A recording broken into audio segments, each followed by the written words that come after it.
함께 기도하시고 수요일 말씀 나누도록 하겠습니다.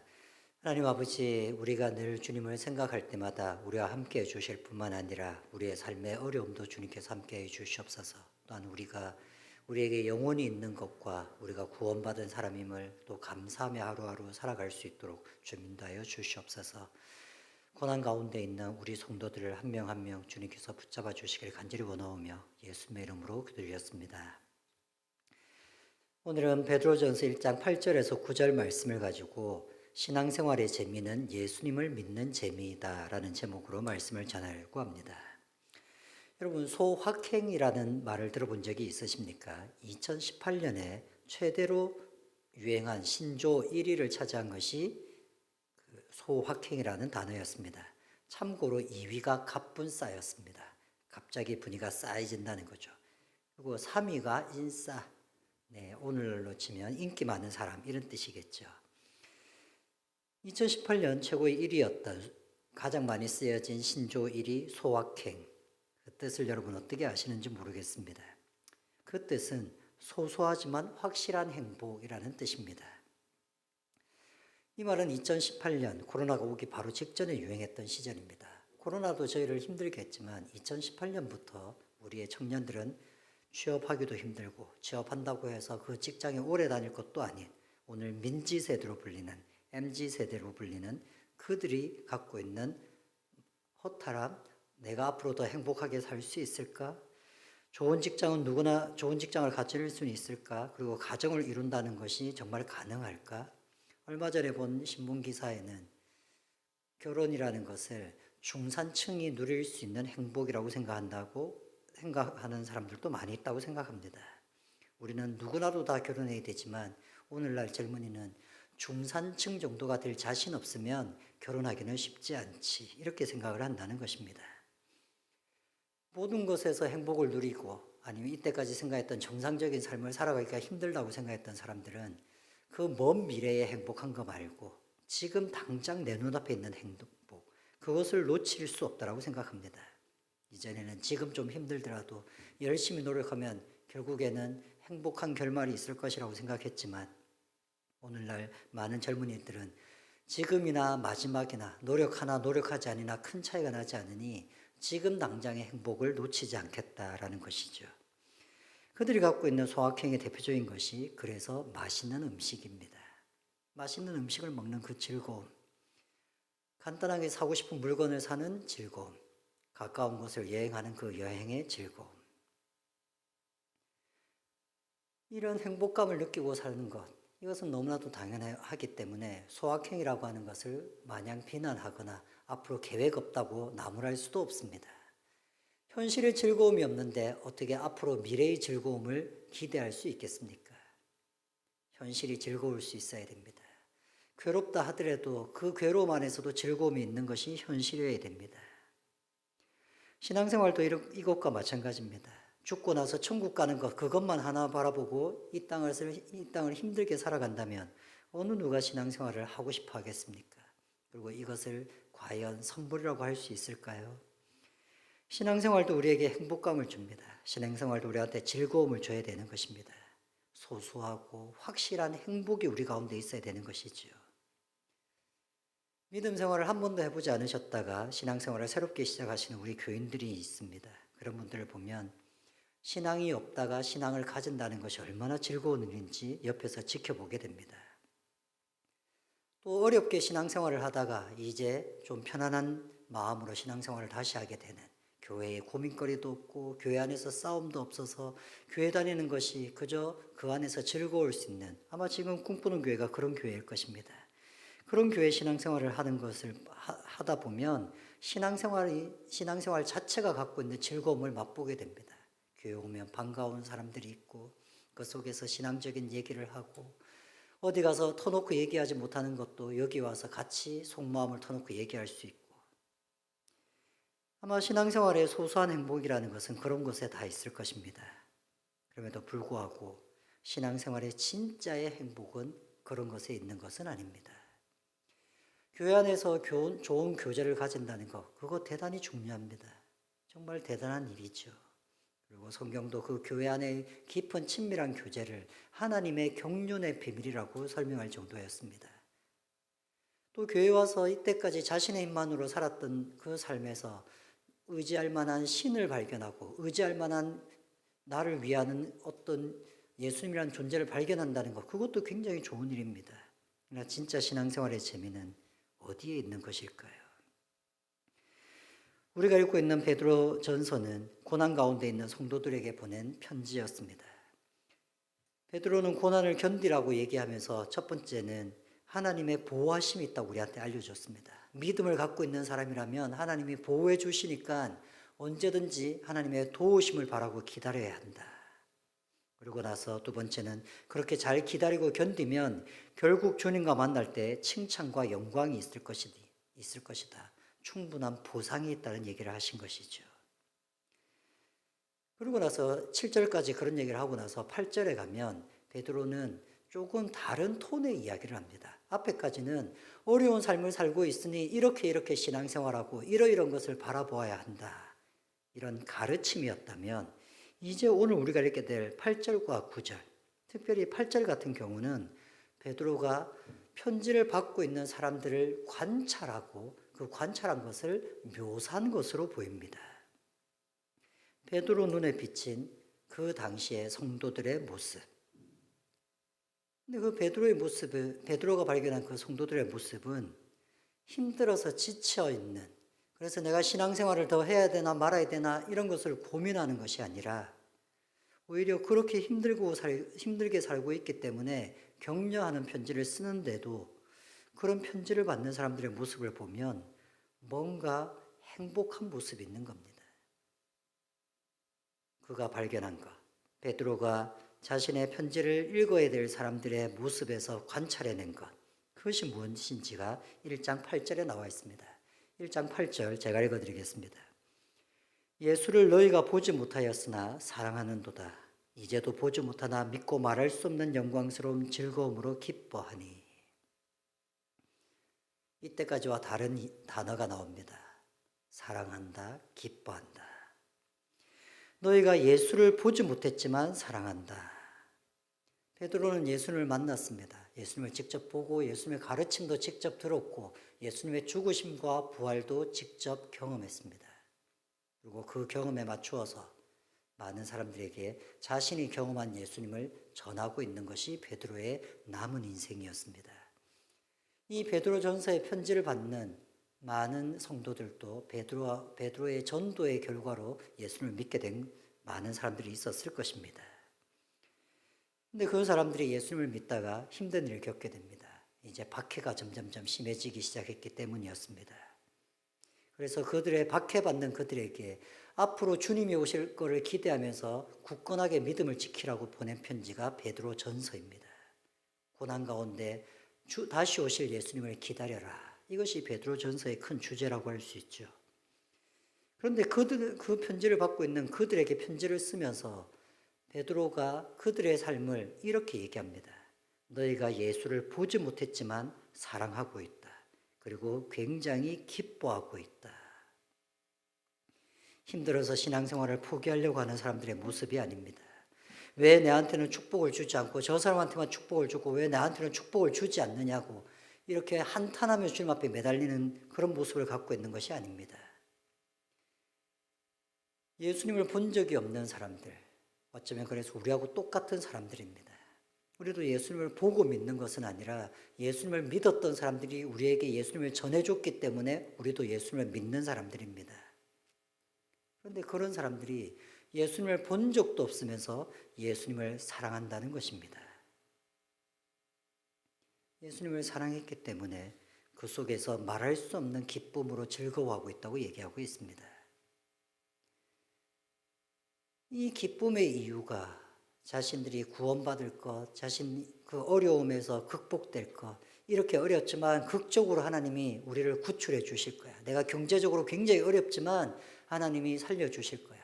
순교의 위험에 있지만 하나님께서 나를 순교의 위험에서 건져 주실 거야. 이것을 믿었기 때문이라고 보지는 않습니다. 왜냐하면 그 뒤에 이어지는 지금 얘기하는 구원이 어떤 의미인지를 명백하게 얘기하기 때문입니다. 1장 9절 이렇게 말씀합니다. 믿음의 결국 곧 영혼의 구원을 받음이라.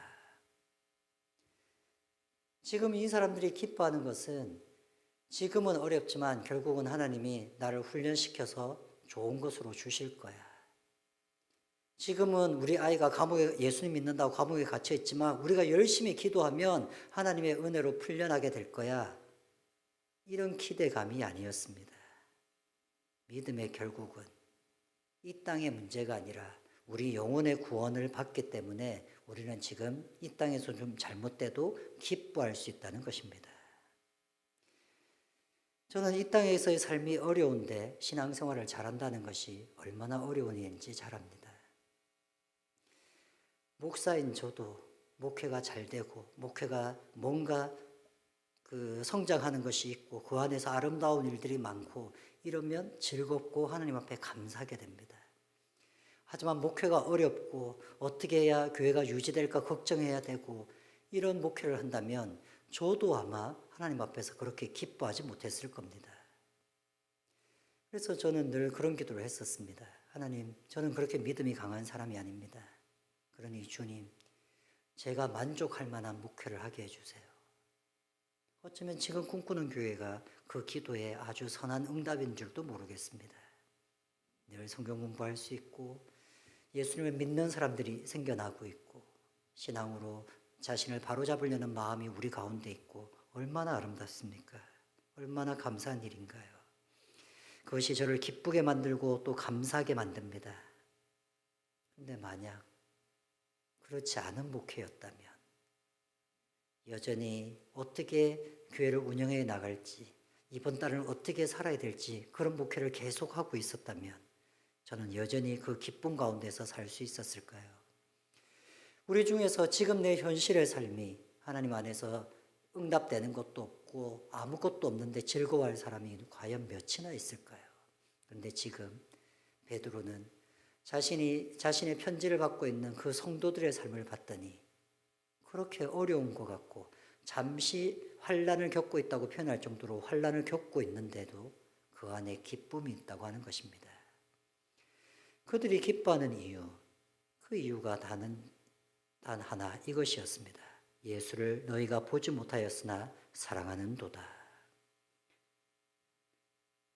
여러 가지 시험으로 근심하게 되는 삶을 살면서도 예수님을 사랑하기 때문에 그 사랑하는 마음이 식지 않기 때문에 그들은 삶에서 기쁨을 누리면서 살아갑니다. 교회 다니는 기쁨은 이런 기쁨이 본질적인 기쁨입니다. 예수님 믿었더니 내가 하는 일이 잘 됐어. 예수님을 믿었더니 내 병이 잘 나았어. 그거 없다면 우리가 어떻게 예수님을 믿겠습니까? 정말 그것이 우리 교인들 가운데 또 저의 삶 가운데 그런 일들이 정말 충만하게 있기를 바랍니다. 그래서 늘 감사헌금 할 수밖에 없는 그런 일들이 우리 교인들 가운데 있기를 바랍니다. 하지만 성경의 본질적인 기쁨은 신앙생활의 본질적인 기쁨은 예수님을 사랑하는 기쁨이라고 얘기합니다. 예수님을 인격적으로 만난다. 이 말은 쉽게 표현하면 예수님을 살아있는 사람처럼 만난다는 것입니다. 그러나 그것은 꼭 환상이나 기적을 체험해서 만난다는 것이 아닙니다. 지금 성경은 너희가 예수를 보지도 못했지만 사랑한다라고 얘기합니다. 이것이 신앙의 가장 중요한 핵심이지 않을까요? 신앙생활의 재미는 이런 예수님을 알아가고 이런 예수님을 믿어가고 이런 예수님을 사랑해가는 것입니다. 제 목회가 즐겁냐고요? 네, 그렇습니다. 근데 누군가가 그래서 그것이 목사님의 신앙생활의 가장 큰 즐거움입니까? 이렇게 물어본다면 저는 아니요라고 대답할 수 있어야 됩니다. 저의 정말 좋은 대답은 아닙니다. 교회가 성장하는 것과 우리 교회는 이런 것도 기쁘긴 하지만 그것이 내 믿음 생활의 가장 큰 기쁨은 아닙니다. 나의 가장 큰 기쁨은 예수님을 사랑하는 것입니다. 부끄럽게도 제가 그렇게 말할 자신은 없습니다. 하지만 그게 정답이라는 것은 알고 있습니다. 여러분 그렇지 않을까요? 우리 신앙생활의 가장 큰 기쁨은 예수님과의 관계에서 나와야 되지 않을까요? 지난 여름 아이들과 함께 여름 수련회를 떠났습니다. 제가 해본 수련회 중에서 제일 편한 수련회였습니다. 준비하는 시간이 너무 짧았기 때문에 고생스럽지도 않았습니다. 갑작스럽게 결정된 수련회였기 때문입니다. 윤은대 간사가 잘 준비해왔기 때문에 너무 편하기도 했었고 많지 않은 인원인데도 보조교사가 둘이나 있었기 때문에 더 편하기도 했었습니다. 또 동시에 지난 여름 수련회의 목표가 아이들이 아주 신나게 놀고 자기들끼리 친해지는 것이 중요한 목표였기 때문에 굳이 딴 것을 할 필요가 없었습니다.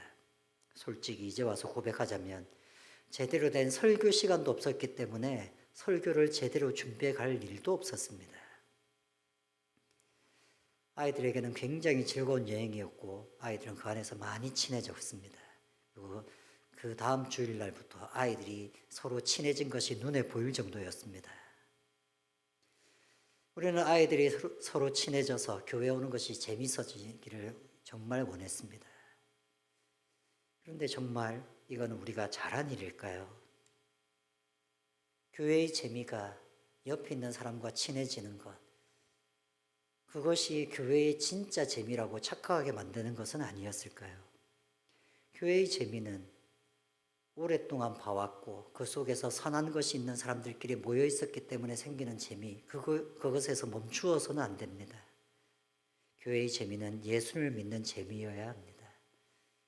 우리 아이들에게도 우리는 그것을 가르쳐야 하는데 목회자로서는 그 재미를 가르쳐 줄 수 있어야 되는데 그 재미를 가르쳐 줄 수 없기 때문에 그저 재밌게 노는 것으로 교회의 재미를 바꿔치기 하고 있는 것인 줄도 모르겠습니다. 우리가 아무리 친절해도 우리가 아무리 재밌는 곳을 많이 데리고 가도 우리 아이들이 그 예수님을 믿는 재미를 알지 못한다면 어쩌면 우리는 결국은 예수님 앞에 책망받는 일을 하고 있는 줄도 모르겠습니다. 저도 그렇고 우리 모든 성도들이 그런 재미를 맛보는 신앙생활을 했으면 좋겠습니다. 우리의 신앙생활은 우리 교회가 잘 되기 때문에 즐거운 것이 아니고 우리의 신앙생활은 우리가 서로 만나서 즐겁기 때문에 즐거운 것만이 아니라 예수님을 사랑하기 때문에 즐거워할 수 있는 신앙생활. 정말 그것이라면 얼마나 좋을까요? 요즘은 참 교회를 나오지 않는 우리 이경의 성도가 있습니다. 이경의 성도가 성경 공부를 할 때 제가 한 번도 들어보지 못했던 칭찬 같은 말을 했습니다. 성경 공부를 한참 하고 있는 중에 신앙생활 하는 것이 너무 즐거워졌습니다. 그래서 한 번은 이경인 성도한테 제가 그렇게 질문을 했습니다. 요즘 교회 다니는 거 즐겁습니까? 그랬더니 이경인 성도가 저한테 이렇게 얘기합니다. 목사님, 요즘 바람 피는 것 같아요. 예수님을 만나서 예수님을 알아가고 그리고 틈틈이 예수님과 산책하면서 대화하고 그런 것들이 마치 바람 피는 기분이다. 제가 교회 안에서는 한 번도 들어보지 못했던 표현이었습니다. 제가 입단속을 시켰습니다. 이경의 성도가 저하고 1대1로 성경 공부하는데 어디 가서 요즘 바람 피는 것 같다 이렇게 얘기하면 이게 일파만파가 되지 않겠습니까? 하지만 그 얘기를 했을 때에 저는 그 얘기를 하는 이경의 성도가 부러웠습니다. 그렇지. 저 재미가 있어야지. 저 예수님을 만나는 저 재미가 있어야지. 여러분의 신앙생활에 그렇게 예수님을 만나는 그 재미가 있기를 바랍니다. 우리 같이 함께 기도하시겠습니다. 하나님 아버지, 우리의 신앙생활이 은밀한 기도 가운데의 기쁨을 맛보게 하여 주시옵소서. 우리의 신앙생활이 홀로 주님을 찾았을 때 경험하는 기쁨이 있게 하여 주시옵소서. 우리의 신앙생활이 오로지 주님께로만 나오는 기쁨이나 평안이나 위로가 있는 신앙생활 되게 하여 주시옵소서. 우리 모든 성도들이 한 명 한 명이 오로지 주님 앞에 나아갈 수 있도록 주님도 하여 주시길 간절히 원하옵고 자기를 찾는 자들에게 상 주시겠다고 하셨던 주님의 말씀이 꼭 모든 가정, 모든 성도들에게 이루어지기를 간절히 간구하오며 예수님의 이름으로 기도드렸습니다.